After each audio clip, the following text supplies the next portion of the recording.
Power is of two kinds. One is obtained by the fear of punishment, and the other is by acts of love. Power based on love is 1,000 times more effective and permanent than one derived from the fear of punishment. Mohandas Gandhi. Welcome to the Guyana Dialogue. I'm your hostess, Shamisa Ali. Good evening to everyone joining us on Facebook and YouTube. I hope everyone is having a productive week so far. Tonight, our discussion will be on the role of the private sector in national development, especially in oil, manufacturing, and trade.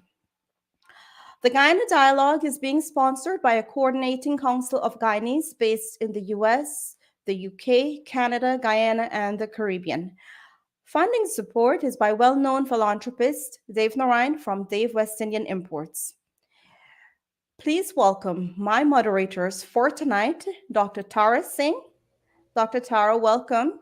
Thank you very much, Lisa, and welcome to all our viewers. Pleasure having you here this evening. And my next moderator for tonight is the very well-known Dr. Vishnu Bisram. Welcome. How are you today? Dr. Vishnu, can you hear me?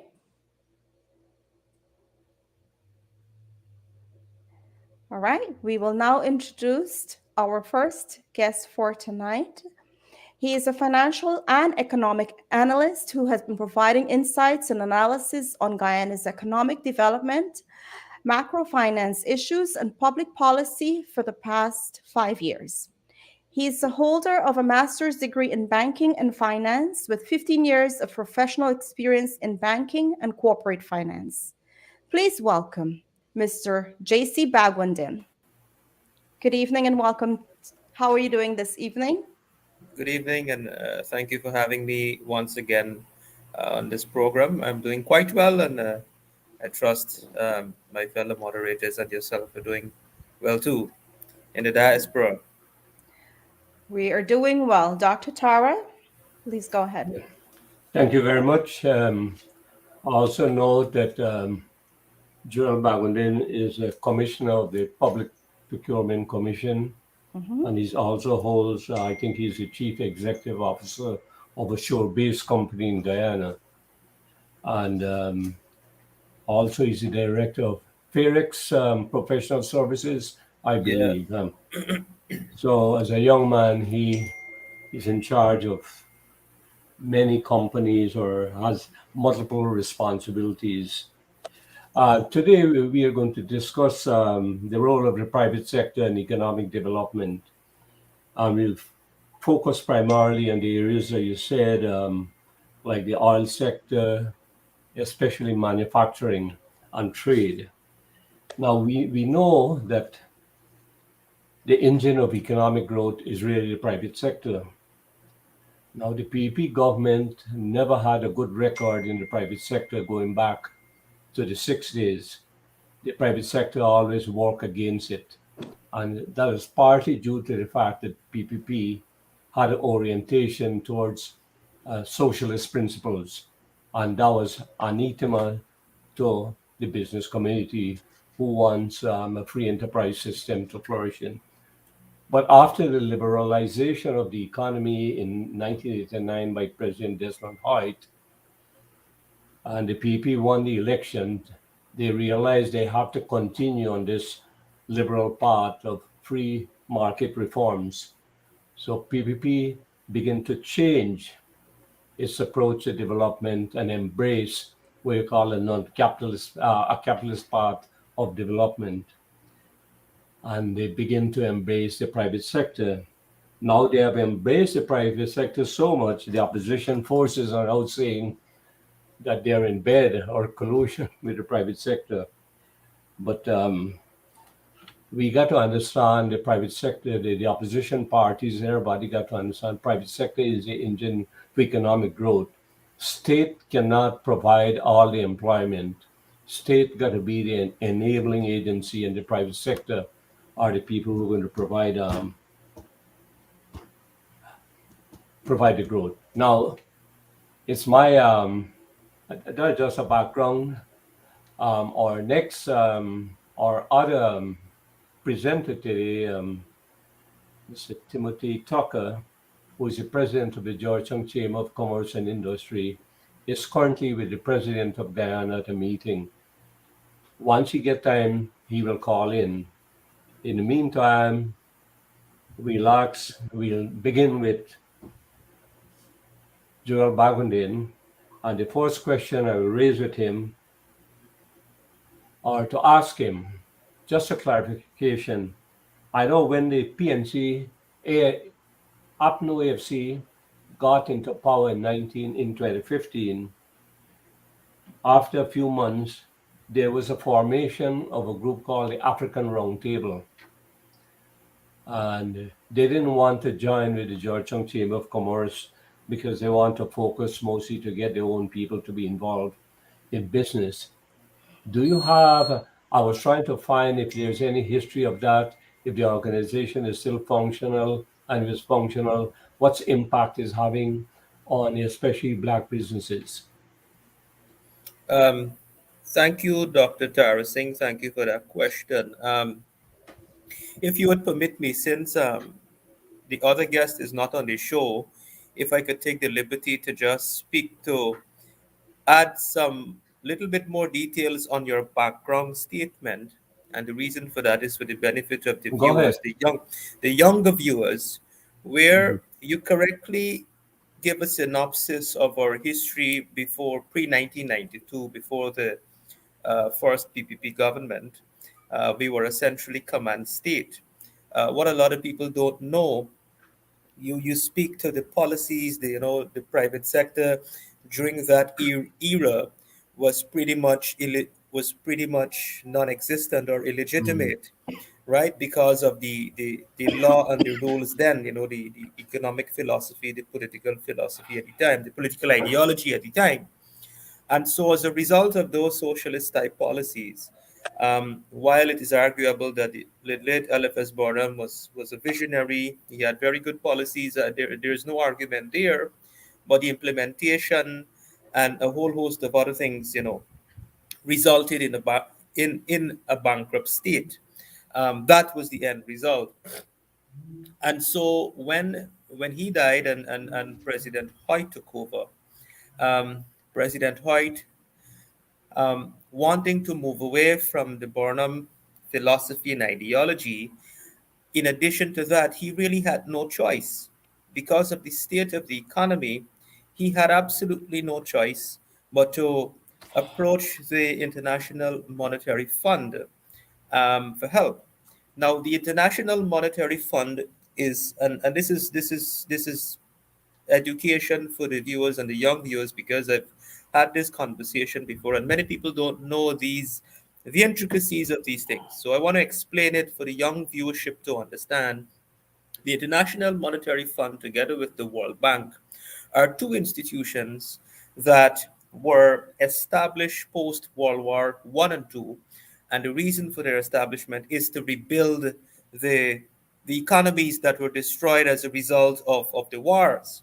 And so the World Bank had a distinct mandate, which is development financing, allocating resources to development and rebuilding. And the IMF function is a little bit different, where the IMF, it, the, that institution's mandate is to help countries when they are in economic crises, to help them by um, creating, constructing bailout packages, and with those bailout packages, there comes a whole host of economic reform. So there, on one hand, you have countries that are destroyed as a result of war, so they need a lot of development in infrastructure. That's the function of the World Bank. And then on one hand, you have countries with no war, they still destroy themselves as a result of bad economic policies, bad management, and a whole host of other things that is not related to war. And so that's the function of the IMF. So Guyana was in such a state, and therefore, President White, he had no choice but to approach the IMF, which was the only and the appropriate institution. It still is in existence. It still remain relevant because you still have countries experiencing crisis from time to time. The most recent you had before the pandemic period, you had the 2008 financial crisis, which spill off into the Eurozone. You had countries that had to go to the IMF to get bailout packages. So I wanted to bring that level of clarity for the benefit of the viewers. So when the IMF was engaged, he had no choice but to implement that, what was called the Economic Reform Program. And then 1992, when you had democratic elections, free and fair elections for the first time again, under the late Chetty Jagan, he continued the implementation of that program. And what lifted us, you had the birth of the private sector, legitimizing the private sector for the first time, move away from the centrally command socialist type policy to the free market policy, free market type philosophy, and the growth of the private sector emerged, right? And then, in addition to that economic reform program, credit goes to, a lot of people don't talk about this and acknowledge this, but credit goes to our vice president, who was the finance minister, who served as finance minister during those time in the early 90s and then moved on to president. He would have contributed in a major way by brokering, going to all the countries that we owe money to, that we were indebted, to ask for debt forgiveness and debt write-off, which help us to recover from a macroeconomic standpoint, to bring us to where we are today. So I just wanted to bring that little bit of specificity, for the benefit of the viewership. Now, to your specific question, it's the first time I'm hearing that an African group was formed. So unfortunately, I'm unable to comment whether that group is still functional, whether they've achieved their mandate. But while I'm unable to answer your question directly, because I don't know, I want to say this, that I saw and say this publicly, the former finance minister, while he and I don't agree on many things, and I've challenged him, on his pronouncement about policies in the public domain. He made a point in a recent article I saw carried by Demerara Waves. He was calling for the development of an African Development Fund. Now, his justification for that, I don't agree with, which he's basing the justification on discrimination and these sort of thing, discriminative type of policies and so forth. He has no empirical basis or justification to prove that there is discrimination in economic policy. Take, for example, look at the housing program. When the government implements its housing program, the target is 60,000 people in the next 5 years, and there is no discrimination. Every Guyanese from every group, and there is different category to cater for the low income people from 5 million and up, middle income class, and high income. So how could you say that is discrimination, right? And housing, being able to afford home ownership to people, that is one way of empowering people to lift them out of poverty. Because as you reduce your mortgage, the asset and the value of that asset becomes yours, which you can then leverage to enhance your wealth, to enhance, to develop, to attain more prosperity, whether you want to leverage the value of that property to invest in a business or to whatever the case is. So that's just one example to say that when you speak of discrimination, and all these people that speaks of discrimination, and the policies of the government of the day are discriminatory, they fail to provide the evidence. So having said that, I want to say that while I don't agree with the former minister's justification for an African Development Fund, I want to state, however, that I would support such an initiative for an African Development Fund, because I see nothing is wrong with it. And in fact, for me, it aligns with the president, where he made a global call to our to on a global forum, several global forum for Let, reparations. So let, so let, so the let, idea, let, yeah. let me interrupt you there. If you support the African Development Fund, why won't you support an Amerindian Development Fund? I There is think already they we have already one. have a Meridian They have Development Fund. one, Yeah, right? yeah, So that's and the why they're fact that now. our African brothers, the circumstances through which they came to this land, Mhm. I think they rightly deserve an So African you're tying Development it Fund. to the whole idea of Yeah, reparation. It's yeah, yeah, yeah. okay. I understand that, but you speak about evidence for racial discrimination. Professor Taran Kameraj was on the program last night, and Haynes, and both of them share the same view that there is no evidence to prove that there is discrimination. Professor Taran Kamerad made it very clear that he is not aligned to the PP. He is not aligned. I think he was formerly aligned to AFC, but I don't know what his alignment is. And even look at his scholarship programs. The 6,000 scholarships that were awarded last year. There's a guy who did an analysis, and he found that the scholarships were given proportionality to the population. So there was no discrimination. They were keeping nice before, and then they keep quiet. So the question is that they will continue to use this race discrimination as a political capital. But let's move on to that, as I said. But I just want to remind people too that when they were in power in the 2080s, they created the Co-op Bank, which was giving their supporters a lot of mortgage, which were never repaid. They created the Agriculture Development Bank. All those were deemed as their institutions. Now, what they have done with that, what progress they have made with it. So that's another whole issue. If is history be your judge, you got to be very careful with how you can develop this development fund, what basis, etc. As I said, I would not, as I said, I will agree with you, but if history is anything to go by, we got to be very cautious because they have tried institutions like that and they have failed.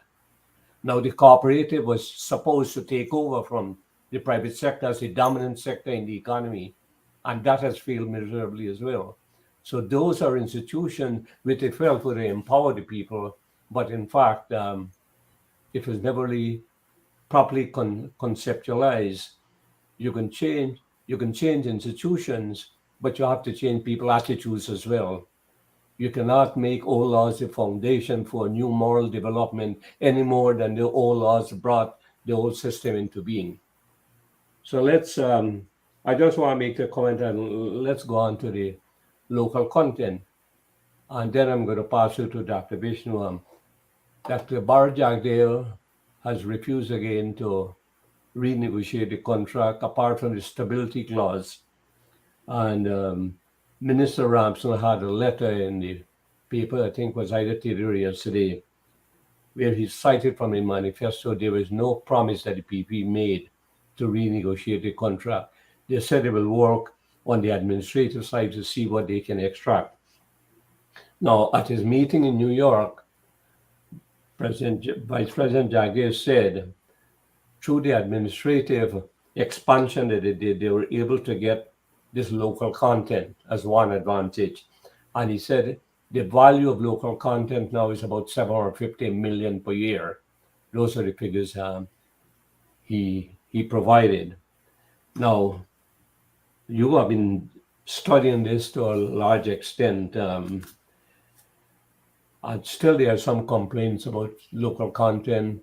People are saying they are not being paid. Local businesses are not paid in time. They want payment in 30 days, etc. If you can comment on that or elaborate. Yeah.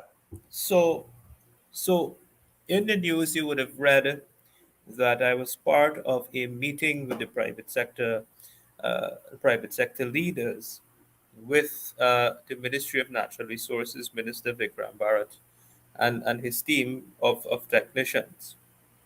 In that meeting, several issues were raised.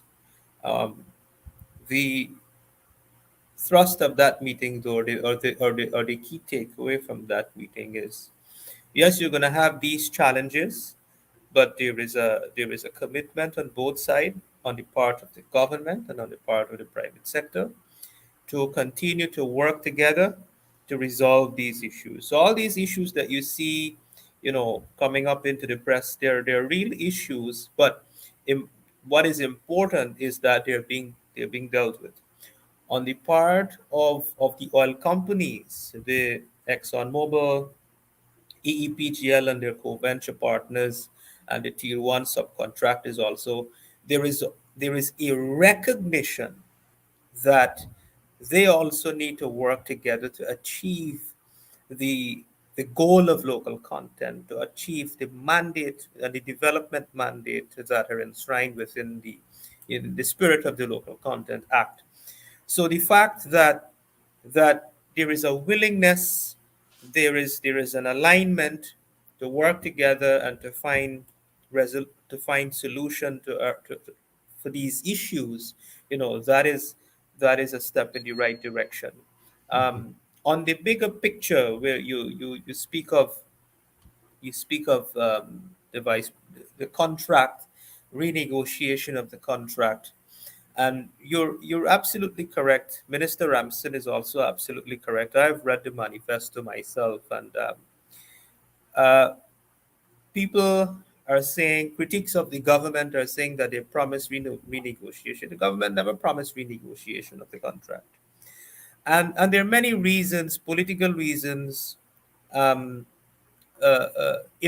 reasons for on an economic basis as well for not doing so, because the cost for that, it has a lot of ramifications, which time will not permit to go into all of them, but we could talk about them at a high level briefly. um, so the first thing I want to establish, right, in the current production sharing agreement framework, I want to distinguish between the government stake and the country stake. So the government stake is what is defined in the fiscal terms of the production sharing agreement. That is which is a hybrid model. That is the royalties that it gets, as well as the profit oil, right? So the government stake is profit oil plus royalties, and you have written, how much monies have been deposited in the natural resource fund in profit oil and royalties. To date, since 2019, to date, we received just over 1 billion US. That's over $200 billion in profit oil and royalty. The country stake now, and this is where, when the government speaks of better contract administration,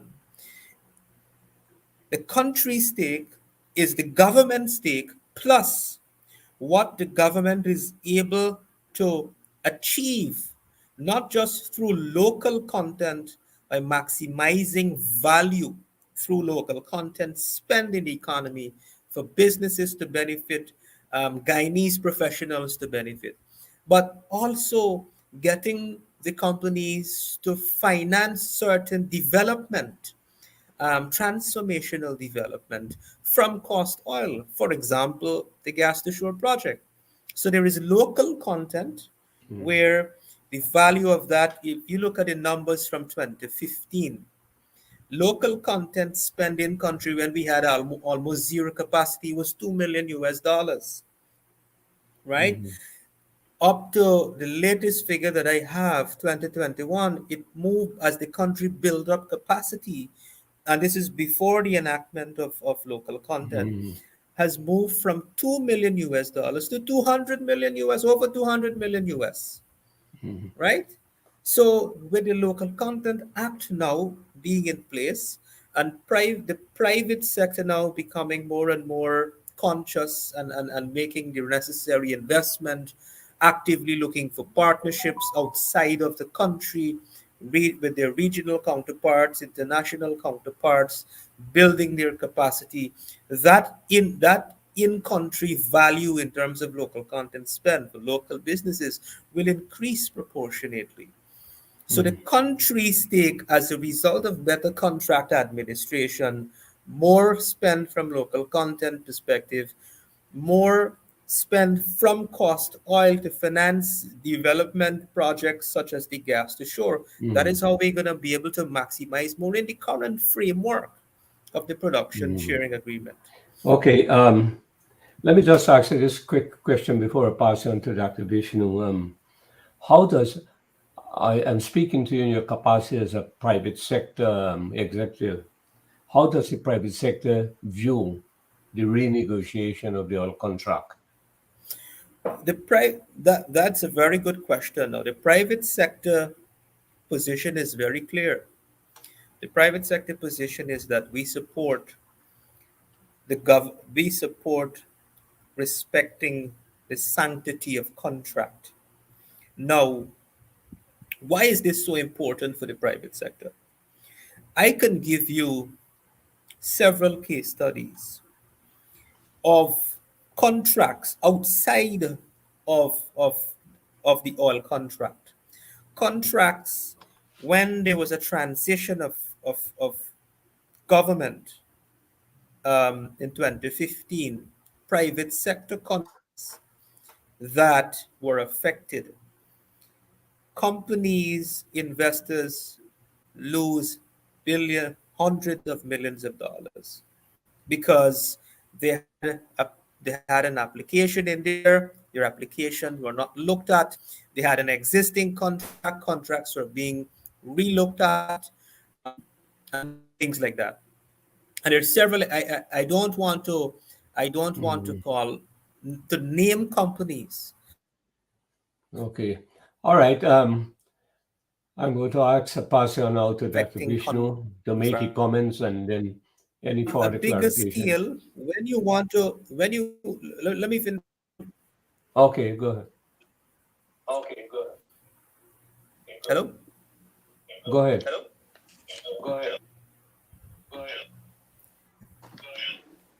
Yeah. So I was saying. So that's locally. On the international front, you see every day you open the papers how foreign investors are flooding the shores of Guyana. Now, if we're gonna force the oil companies into contract renegotiation, ignoring altogether the economic stability, because these big oil companies, when they make investment decisions, these investment decisions have a 30-year cycle ramification.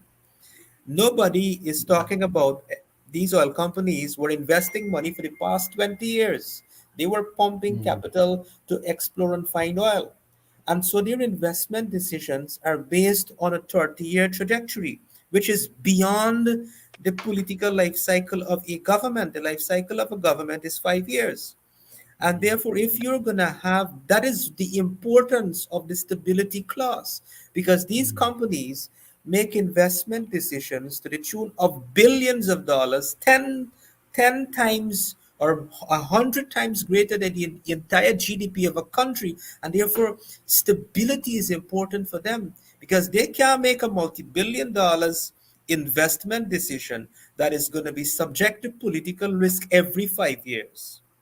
That is a high political risk from an investor standpoint, and especially for foreign investors. And that is the importance of the Yeah. stability clause. So for those reasons, the private sector is not We are, supporting we, renegotiation.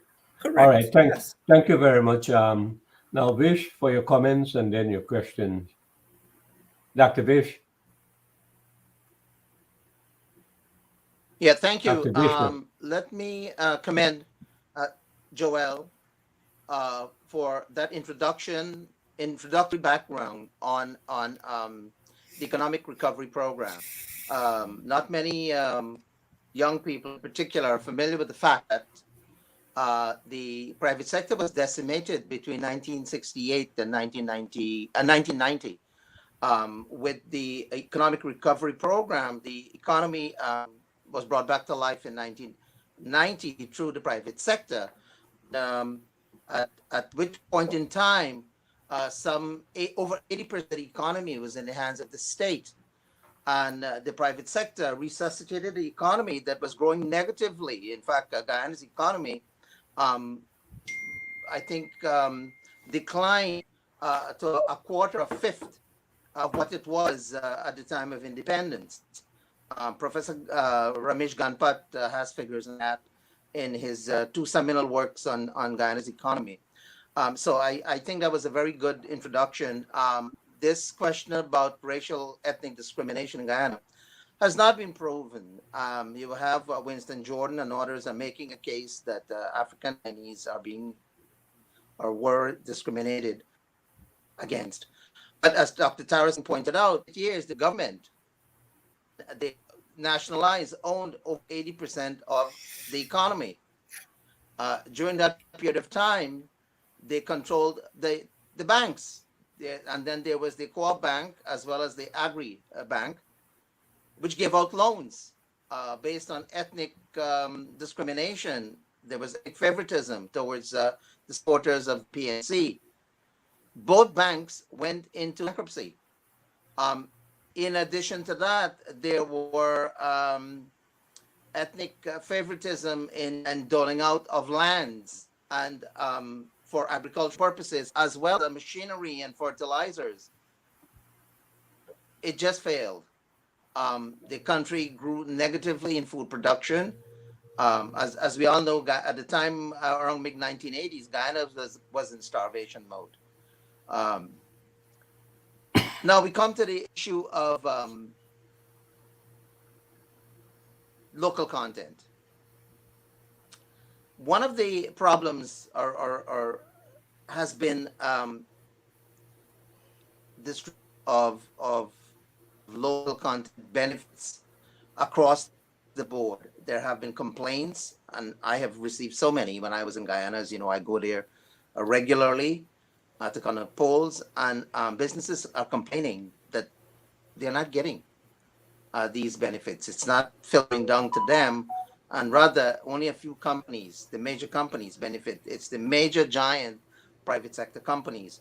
I don't know if you would like to touch on that, and also if you can, since we're talking about the oil sector, people are calling for a real forensic audit of the expenses claimed by Exxon and others.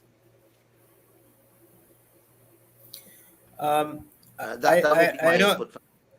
So the call for a real forensic audit. I mean, a contract was awarded to audit um, the audit Exxon, and Exxon is subject to other audits as well. So I don't know what's the basis for a forensic audit. Um, so I don't want to delve into that too much. Um, on the other question, where there are many businesses or many persons complaining about uh, getting benefits from local content. It is true that a lot of persons are complaining. It is also true that a lot of companies have benefited. The question is, how did those companies that are benefiting, how did they benefit? What was their struggle, right? So we have to recognize as a country, the wider private sector, wider business community, that the Local Content Act does not in any way confer entitlement. It is still, we are still operating in a competitive environment. I am the chairman for the Local Content Subcommittee for the American Chamber of Commerce. And I would have, as chairman for that subcommittee, I would have coordinated several events um, in terms of local content development, local content awareness, local content capacity support, development support, and so on. There, when Exxon entered Guyana, Exxon set up what was called a Center for Business Development, right? Center for Local Business Development. That Center for Local Business Development provides a lot of support, a lot of resources, um, tools to help local businesses to prepare them to be able to competitively participate and win contracts. And I know I've worked with companies and that would have taken advantage of the support services of this center, for example, and they would have competed. I know of a particular company that entered into a partnership with an international company which is experienced globally, that work with Exxon globally, right? Enter into a partnership with that company, form a separate company for that partnership, compete for a tender and lost that tender. But having lost that tender, the beauty after that is that Exxon, through the Center for Local Business Development, was very willing to work with that company and even provided answers because inquiries were made, and they provided answers as to why they lost that contract. And so when you lose a contract, you want to know why. That is how you would improve on those mistakes if it requires you making some investment or whatever the case is, to win for the next round. And so to fast forward to today, that company has successfully won a few contracts. The same is true for several other companies that are benefiting today.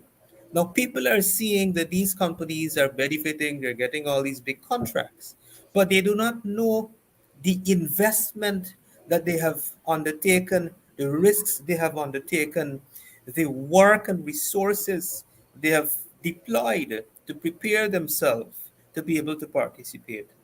So, so what I have to say and what I want to say to the wider business community, yes, there is a Local Content Act.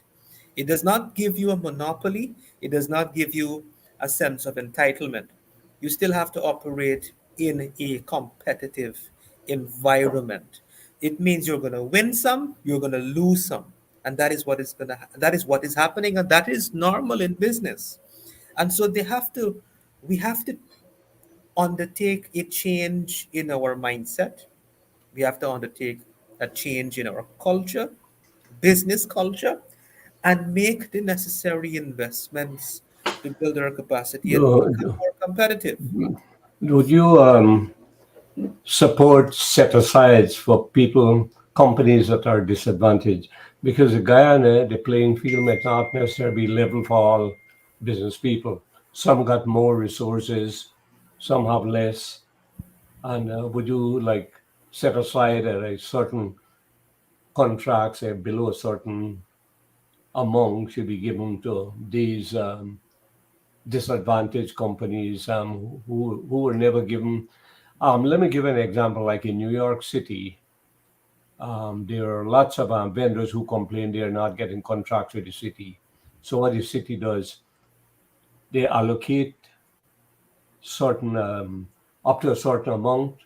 You give to this contract this time. If you got one contract, you give to this. Next time you give to the other. So all of them get a bite of the cherry. So if there is any Understood. consideration to look at that. Um, I would definitely support something, an initiative like that, and I can also say that the government has a similar policy where a certain percentage of contracts has to be allocated to small businesses, the small contractors. In terms of adopting a similar policy for local content for the oil and gas sector, that may be challenging, but definitely it is something that can be explored and should be explored in that respect. So yeah, that would be good. Okay, Vish, I have no question. Let me proceed to the next section where we want to talk a little about Yeah, manufacturing. one way to address that would be for these small companies to combine their resources together and perhaps put in bids that way as opposed to competing with each other. You're speaking about cooperatives Absolutely, or partnerships. absolutely. Uh, Um, Vish, you're talking about cooperatives or partnerships. Yes, and on the issue of small contracts, I know as a matter of fact that the current administration, has set aside some contracts for small businesses, and they have encouraged the formation of small businesses. As you know, the Vice President went around a few months ago encouraging, giving grants to people form small businesses. Yeah. Okay. Um, on the question of manufacturing, one of the major constraints to manufacturing growth in Guyana has been the energy cost. Now, there are several projects on stream. I believe the Amalia hydropower is still on stream, although the previous then back out of the deal. And now we have the gas ashore project, and I think you still have the solar panel is another, and I think they're planning to do some wind turbine energy source. Do you want to comment on that, Joel? Certainly. When you look at, we have, on forums like these and in other forums in our writings, the challenges of the private sector is well documented. It's talked about very frequently. So everybody knows what are the challenges of the private sector: high cost of energy, the challenges of our history, the political stability issues for the past 2 3 decades, and so forth. And so the private sector, you know has proven to be very resilient nonetheless, but it is still a young private sector. It is still a young private sector, and there are many challenges and barriers that inhibit its growth. And one of them is the high cost of energy. Take, for example, if you go to the supermarket, we produce bottled water in Guyana, and a bottled water is probably $100 and something. There is also bottled water coming from Trinidad, which is cheaper. We're importing bottled water from Trinidad, which is cheaper than the water we produce right here. The reason for that is the competitive advantage between the two countries. We have manufacturing companies have been faced for the past 3 decades with a high cost of energy, which translates to a high cost of production. So the average cost per kilowatt hour here is about 30 US cents. In Trinidad, it's about 5 to 8 cents. That's a huge disparity. And Trinidad energy sector is driven largely, about 90% of their energy sector is driven by natural gas. So definitely, uh, projects such as the gas to shore project, which aims to reduce the cost of energy by at least 50%, will bring tremendous benefit to the private sector.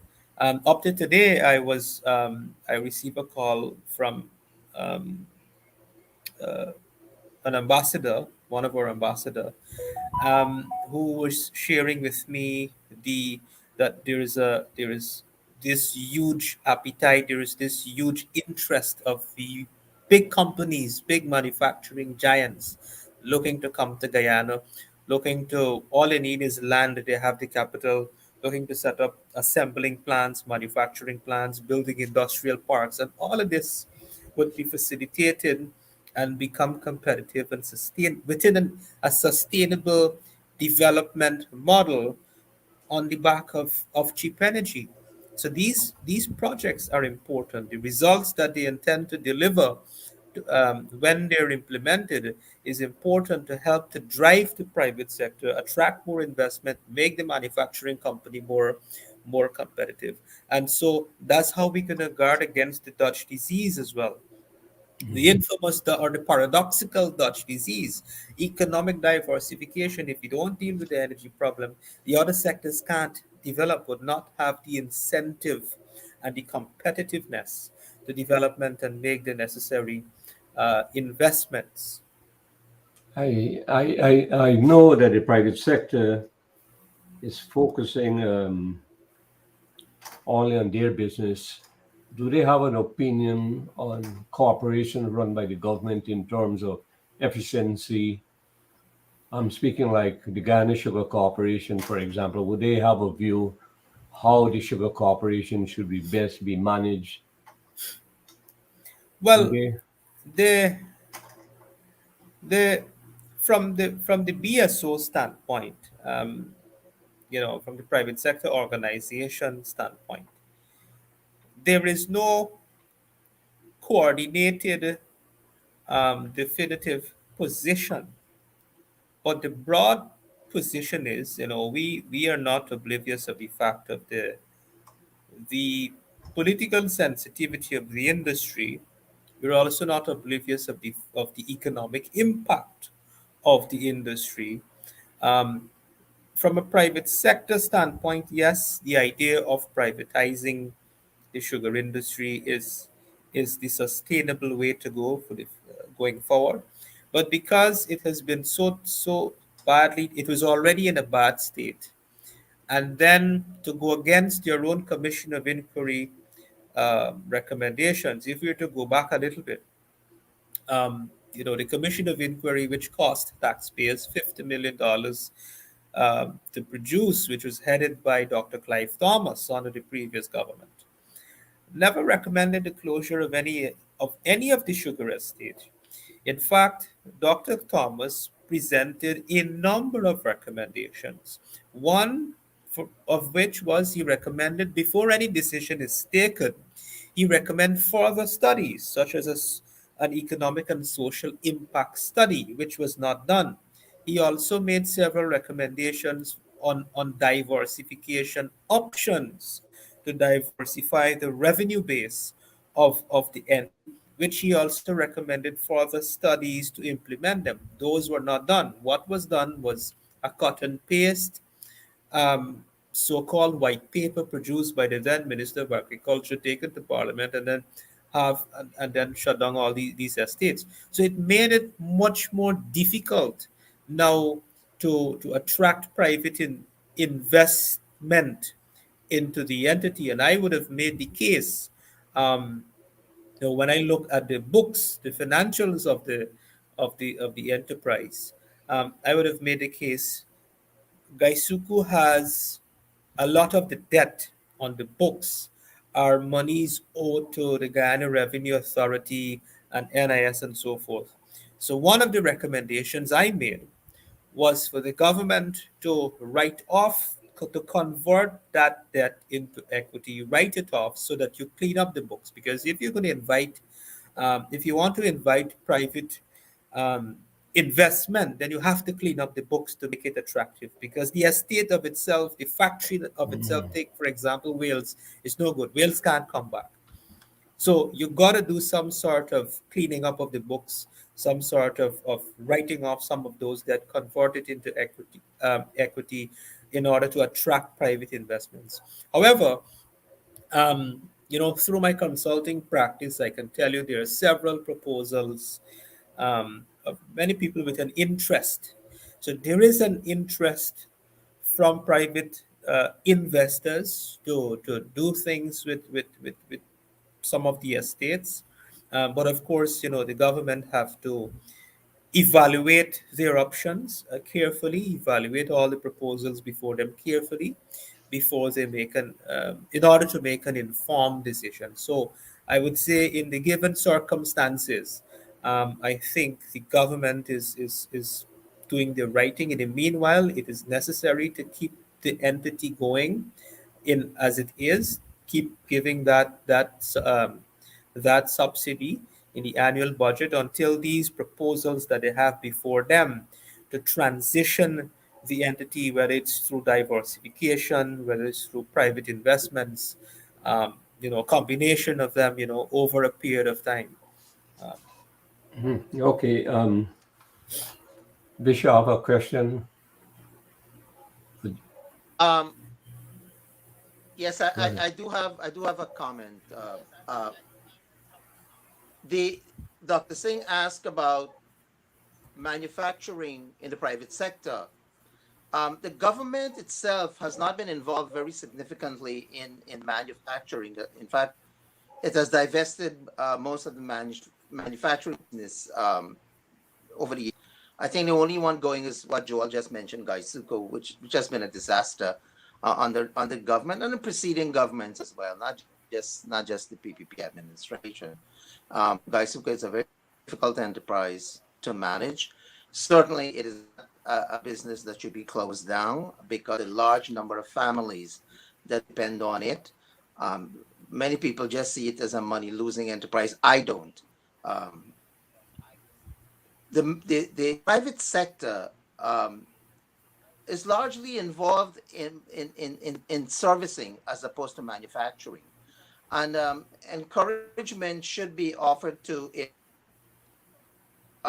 engage in manufacturing products. Reason being is that right now our balance of payment is quite good. We have foreign exchange that will last us several years, but the oil money is not indefinite. It's not infinite. At some point in time, it's going to run out, as has happened to Trinidad and several other economies in Africa. We need to build up our foreign reserves, and this can only be done through export. We can't depend on the state to engage in export. So we have to get the private sector to starting manufacturing of different products. You mentioned processing of water. We are importing water cheaper than we are producing. So something got to give. Energy production may very well lessen the cost uh, for um, for these imports. I'm sorry, to encourage production and exports. So um, all in all, the private sector has to move away from servicing and start getting involved in manufacturing of various products, including agro processing and so forth. Yeah, okay. There's a comment. Okay. I just want to throw this. I think we got a couple of minutes more to Joel. I read a report that the Vice Chancellor of the University of Guyana states that 60% of their revenues should be given dedicated to University of Guyana for its various programs. I don't know if that is accurate, but I think that was something released yesterday. 60%. That to me is a very staggering proportion for UG because UG is always heavily subsidized by the government. And then with the government awarding 6,000 scholarship last year, another 4,500 at the various levels, the government has committed so much to training. Not only UG, but technical colleges like Port Morant will be converted into an oil training institute. And you have all these, the former government technical institute, all those are, so I don't know why UG want to get such a big share of all revenue. I would think that the NIS deserves a good share of this to make it solvent, because if it does not get inflows of money from the central bank, it will probably run bankrupt. So, your thoughts on that, Joel?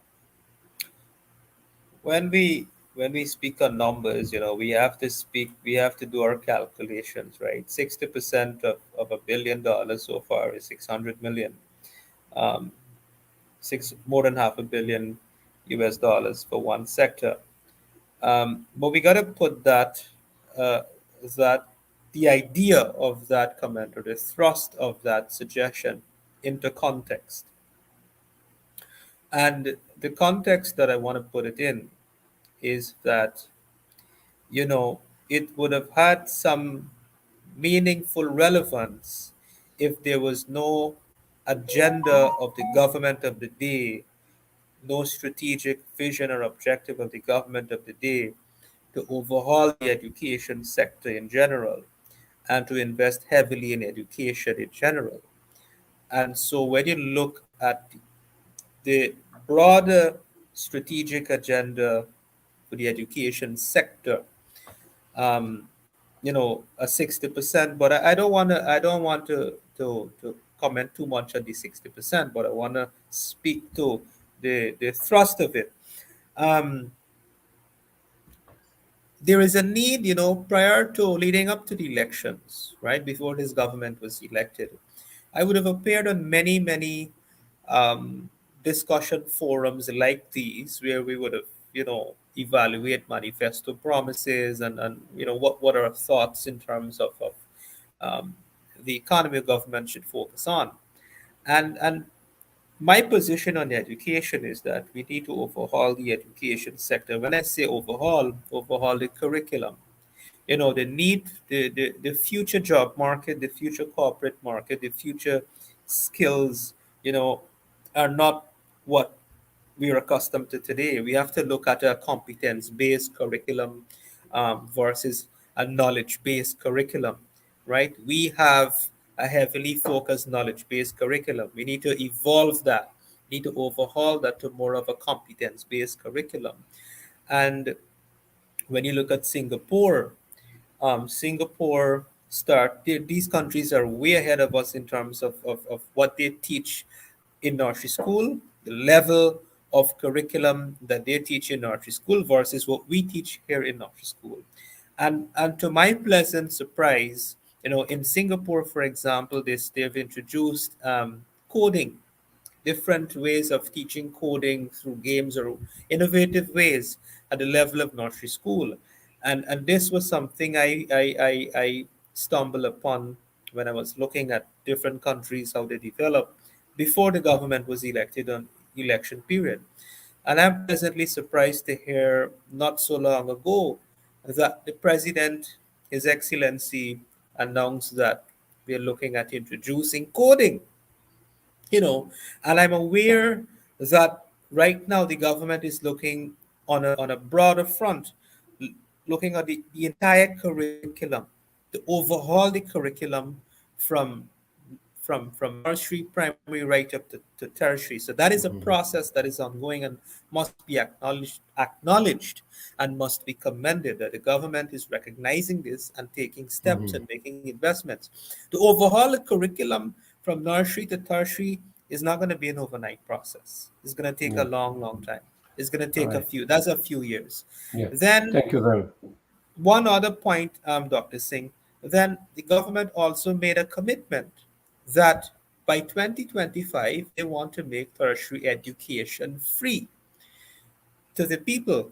Of course, there's going to be costs. There's going to be a cost to the state because you still have to pay lecturers, you still have to pay to invest in facilities and equipment. So making it free to the people means you're taking some of the oil resources to invest in education. And so the mandate of the government, the commitment of the government is there to achieve that objective.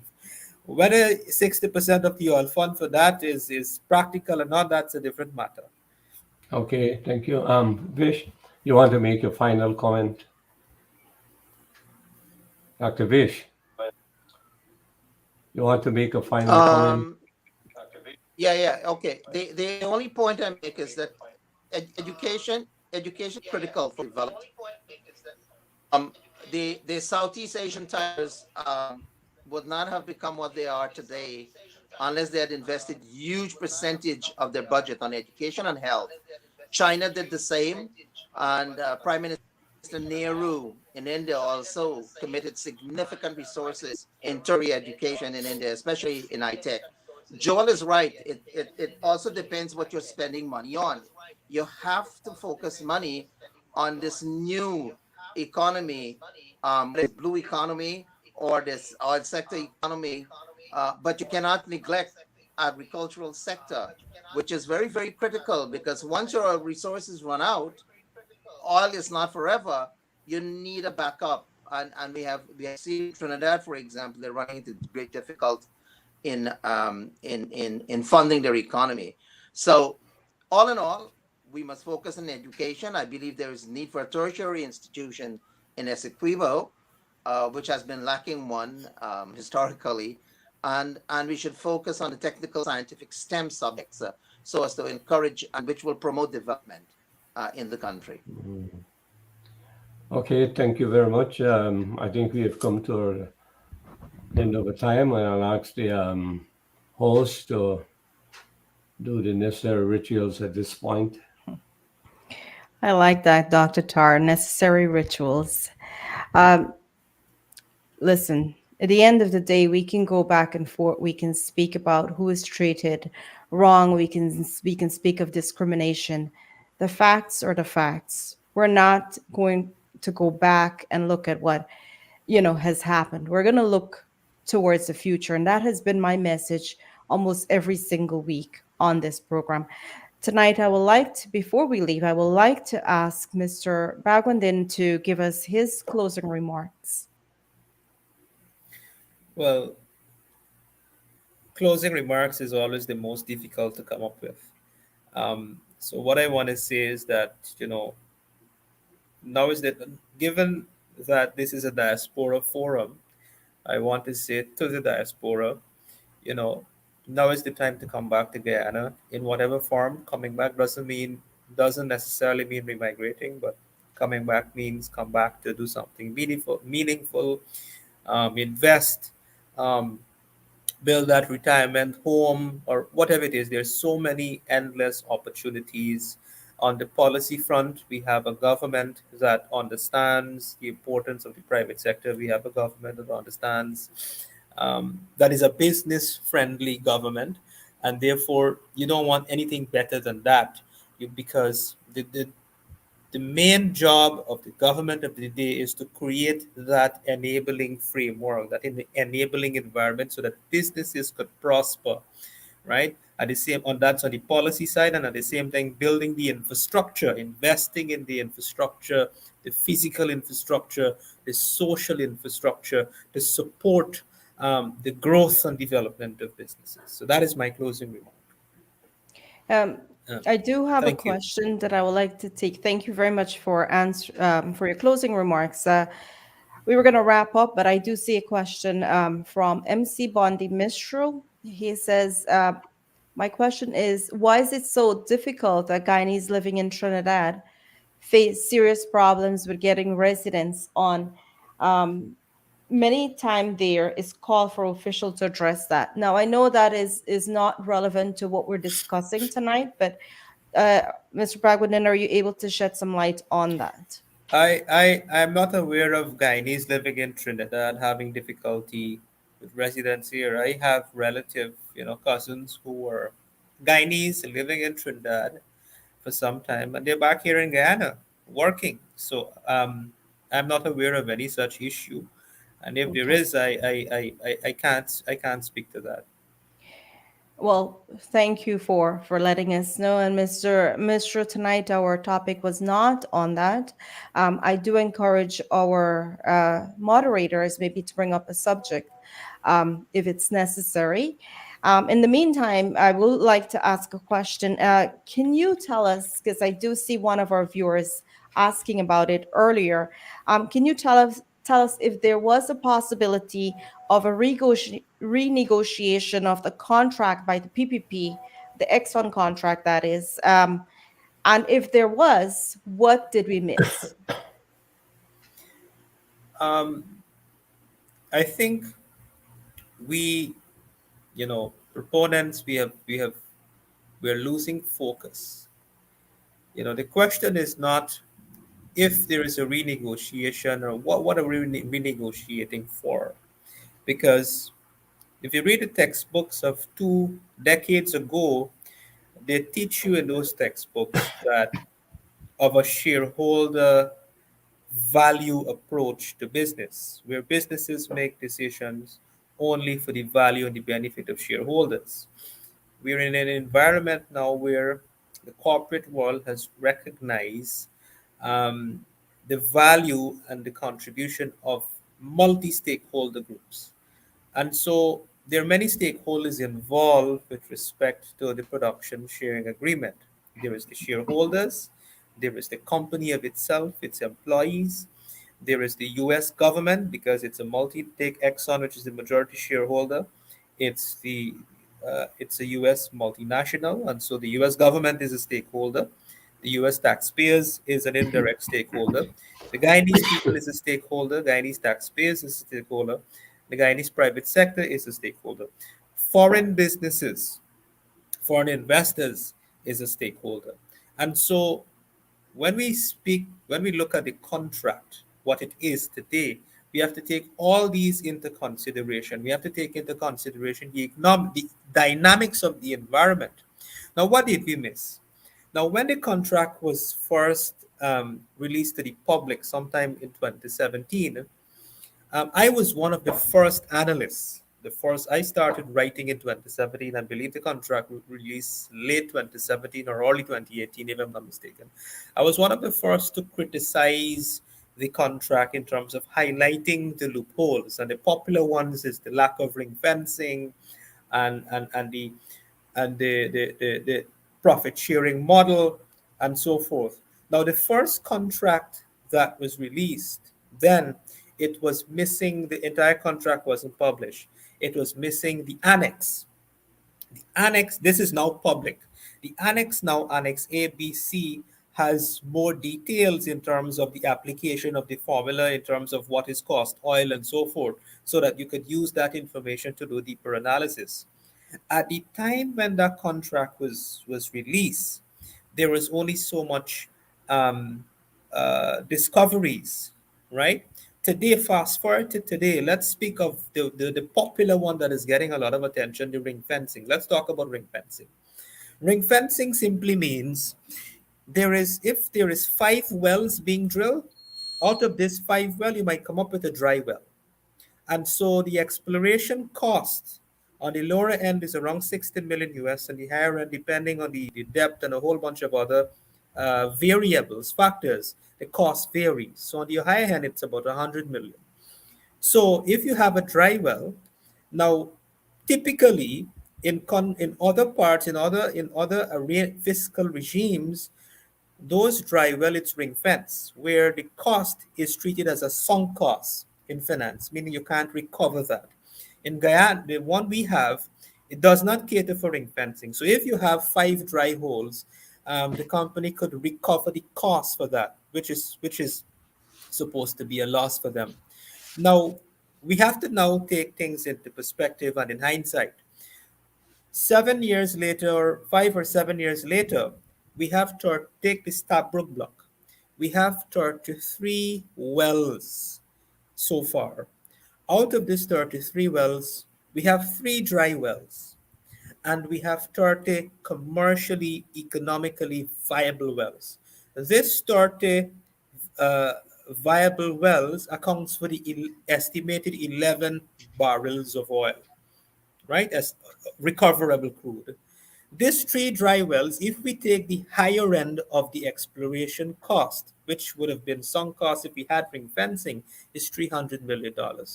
If you look at the projected revenue, all things being equal, using prevailing market conditions today at an average price of $60 today, out of four, we have 4 approved developments. Out of this 30 developments, we have 4. Two is producing right now. Liza 1 and Liza 2 is producing. Liza 1 and Liza 2 combined, we're producing at a rate of 350,000 barrels per day. By 2025, we'll have the fourth. Payara and Yellowtail will start to produce. And by then, production will increase to 810,000 barrels per day, pushing up the annual revenue to about $2 billion a year.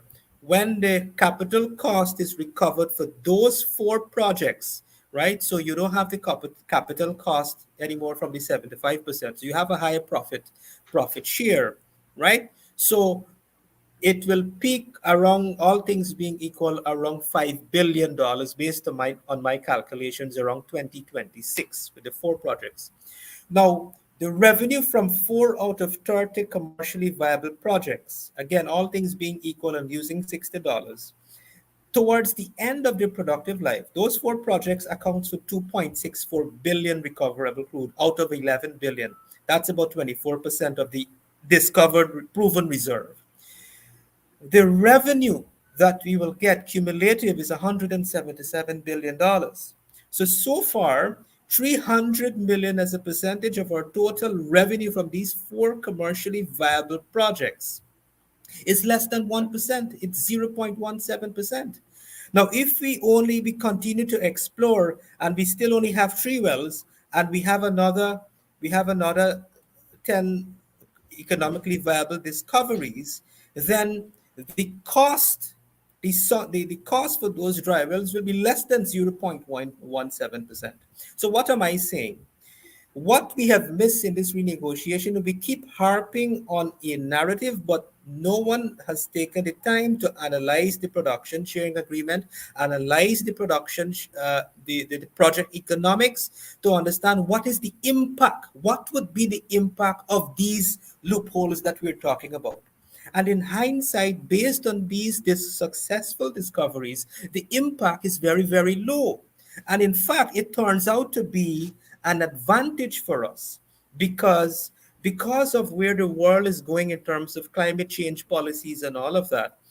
The global industry is becoming more and more there is a the lifespan is coming down. We are fortunate in the sense we have a lighter and a sweeter crude, which is more attractive. It is a lower cost environment, and so countries like Brazil and other countries in South Africa, Angola, are now looking to make their fiscal regimes more liberal, relax some of their fiscal requirements to become more competitive, because they are not being able to attract investment. So the competitive being able, having a fiscal framework to attract investment is also important.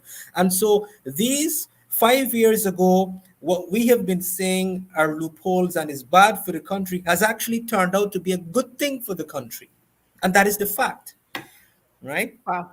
I love how Mhm. passionate you got answering that question.